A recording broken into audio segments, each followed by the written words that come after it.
I do not believe monogamy is natural for the human species. I don't think it's what Mother Nature most wants. Now, there's exceptions, but Mother Nature likes lots of penises and lots of vaginas.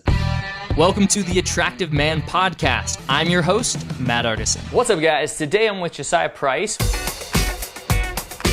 one of our top trainers here at the Attractive Man, as well as author of No More Mr. Nice Guy, Mr. Robert Glover. And I'm really excited to talk to him today because we're going to dive deep into monogamous versus non-monogamous relationships. That's right. Polyamory versus monogamy. Open versus traditional, and which one is better. The pros and cons of each so that you can decide which one is best for you. And it might not be the one that you think. So make sure to pay attention to the entire episode. Let's dive right in. So throughout your history, you were in a monogamous relationship with your first wife, second wife, and I'd assume now your third wife. What are your thoughts and ideas behind non-monogamous relationships? I do not believe monogamy is natural for the human species. I don't think it's what Mother Nature most wants. Now, there's exceptions. Nowadays, since we don't live in a tribe, it is probably the best way to parent children, unless we're going to live in a commune. But there aren't too many of those out there, and most of us aren't going to live in a commune. But Mother Nature likes lots of penises and lots of vaginas. And for most of human existence, we were tribal and therefore communal. We shared everything: food, protection, shelter, and every man had access to vaginas, and every vaginas had access to penises. Mother Nature loves that, okay? Around 10,000 years ago, we became less wanderers, hunters, gatherers. We started settling down, and we started staking a claim. Men started saying, this is my land, this is my cow, this is my tree, this is my corn, this is my woman, this is my children. And so this is where the ownership, or what in feminism is called the patriarchal model, began to come in. And so there's the monogamy part comes out of that. It comes out of this ownership model. Now, it's what we've had for 10,000-ish years. Religion showed up about 6,000 years ago, and for a few reasons. One, to kind of help men, protect their claims, including their women and paternity and things like that. And so what we've done for about the last 10,000 years is limit both men. We've limited men's access to vaginas and women's vaginas' access to penises. And we said, nope, you gotta get into a relationship, be married, live together forever, and then you're gonna have lifelong blissful sex. It's never worked. It's never worked. The whole idea of romantic love didn't even come around until about 200 years ago. For about the last 10,000 years, it's all economic. We're gonna marry. Marriages were either arranged, or we married somebody on the farm next door that we knew from church, or that we grew up with, in the town, and we all had this idea that it was supposed to work, but monogamy has never worked, right? If it did work, nobody would ever cheat. Nobody would ever be unfaithful. Religion wouldn't have to try to manage people's sexuality if monogamy actually worked. And when, we started saying this, lifelong, man, woman forever, one man, one woman for life, people lived till 17, 24, maybe 35. That was a long life. And so we're now in a situation that we've romanticized this whole thing about we found, my one and only, my split apart, my soulmate.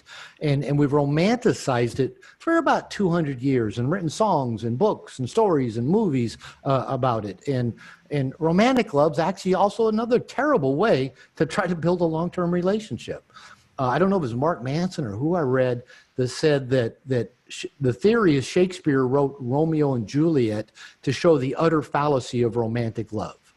Oh, we love each other so much, let's kill ourselves. Yeah, that's really logical. So with all of that said, even though society has funneled us into this, you've got to, find someone, marry them, and then you get to have sex, which unfortunately, that means dating and courtship has never been part of human experience, but now it is, because we don't live on farms and we don't have our families arranging. So now we actually have to get good at dating and courting in order to even get access to vaginas. It's a mess. So to try to answer your question, I'm a big believer that if you do anything consciously, it's going to be a powerful growth experience. If you date consciously, and that's what I preach, conscious dating. If you date consciously, it's going to be a powerful personal growth machine. I've been telling men and women for years as a relationship therapist, I believe conscious relationships are probably the most powerful personal growth machine that there is.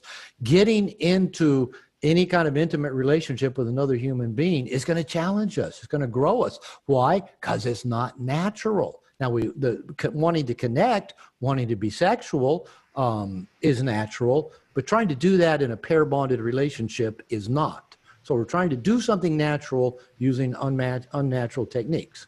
So if you decide to be monogamous, as my wife and I have, and decided to keep all of our sexual energy within the container of our relationship, and we do. She doesn't flirt. She doesn't have a bunch of guys on Facebook. I got nobody on Facebook. I have no friends on Facebook. That's by choice. No women. I don't flirt. I don't look at porn. I don't masturbate. I rarely ejaculate. I found that our sex life is more exciting if I don't very often. And so all of that sexual energy stays within our relationship, and that really heats it up. Our sex is never boring. It's always exciting. And within that, we tell each other lots of stories, and we've had some sexual adventures, but our rule is anything that we invite into that container is mutually pleasurable and agreeable to both of us, right? And we don't try to go out and make anything happen, but we let whatever wants to manifest within that sexual container manifest, but nothing's hidden, nothing's secretive, nothing's over here on the side for either one of us. So that makes our sex life really exciting and it's very enjoyable. Even at 64, I don't have a real high sex drive, but I love having sex with my wife because of that monogamous sexual container. Now, at the same time, I'm also a piece I've been working on within myself and working with a lot of men is how do you make a decision to be sexually monogamous with a partner and not give away any other personal freedoms? How do you, just because you've said, I'm going to be sexual only with you, how do we not go, put a handcuff on one wrist and give them the other handcuff and say, lock me down and take away all my, now you can tell me I can't go spend time with my friends, or now you can say I can't go do this, or I can't do that. Because that's what most of us do. Once we get monogamous, we give them the keys and the handcuffs to control every aspect of our life. That's called fusion, and it's not particularly healthy. So I think one of the beautiful challenges of monogamy is, number one, we're driven to want to put our penises in other vaginas, deciding to only put it in one vagina, but to keep that relationship so exciting that it never gets bored and never feels like, okay, it's time for a different vagina, and to not give up anything of ourselves to do that in the process. I think that is amazingly fuckingly powerful way to grow as a human being. Now, with all that said, I also think non-monogamous relationships can be really powerful. They require a shitload of consciousness. In general, they require more rules than monogamy does. And they still both require a lot of transparency, a lot of honesty. So either way you approach it, whether it's monogamous, non-monogamous, if you're willing to show up, be conscious, be present, tell the truth, be transparent, be willing to do your work of whatever gets brought up either way, both are really powerful. And I would never say to anybody, here's the way you should do it, or here's the right way to do it. I see benefits of both. I see some advantages, some growth opportunities in both. And, honestly, the only time I really entertained being in a non-monogamous relationship was when I really didn't enjoy being sexual with the woman that I was with. Then being non-monogamous seemed a lot more interesting. But when I'm loving having sex with one woman, just telling each other dirty stories while we're having sex seems to be good enough to create that energetic feel of more of a non-monogamous. And my wife, who's extremely jealous, can just tell me the nastiest, dirtiest stories that, if they happened in real life, she'd shoot me. So you can have fun with it. If you feel safe, there's a lot you can do in that monogamous container. Hey man, I hope you enjoyed this episode. Make sure to subscribe to this channel so that you can watch the other episodes from the Robert Glover interview, and make sure to hit that bell notification icon. And listen man, if you want to go deep and really get this part of your life handled, then I highly recommend either one of our live programs. I'll put a link to our bootcamp schedule down below. We're traveling all over the world and we help you become the best, most attractive version of yourself. I got to know the individual points where I have to work on in order to improve and get better results. So instead of getting frustrated that I'm not getting results, this does not work, now I know where to work on, and I have been on almost 2 instant dates. I have been on 1 instant date, and that other one could have been an instant date as well. Is that the one in the white dress? Yeah. Oh man, yeah. That if you would have just gone for it, she definitely would have said yes. Yeah. She was gorgeous. Yeah. Nice.